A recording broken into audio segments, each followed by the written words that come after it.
Hello everyone, আসসালামু আলাইকুম। এই যে সুন্দর করে পেঁয়াজগুলো ভেজে তুলে নেব। এই তো আদা রসুনের পেস্ট এখানে দিয়ে দিলাম, সুন্দর করে কষিয়ে নেব। সঙ্গে তেলও দিয়ে দিয়েছি। এই যে মশলাগুলো সুন্দর করে ভেজে নেব।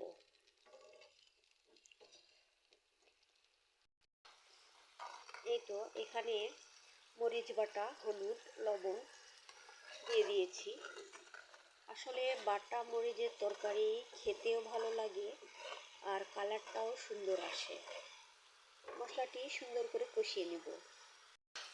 আর এই তো মশলাটি কষানো হয়ে গেছে, তেলগুলো সম্পূর্ণ উপরে উঠে এসেছে।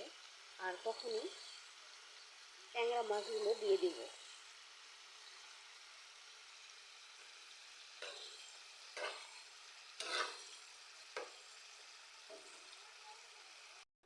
এই তো পানি দিয়ে তুলে দিয়েছি, আর এখন বলক আসার পালা।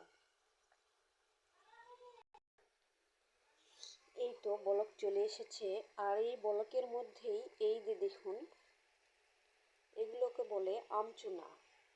আর আমচুনাগুলো দিয়ে দিব এই ট্যাংরা মাছের ঝোলে।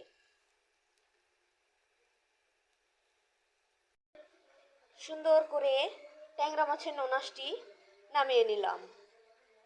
এই যে দেখুন, আজকে পর্যন্তই। আল্লাহ হাফেজ।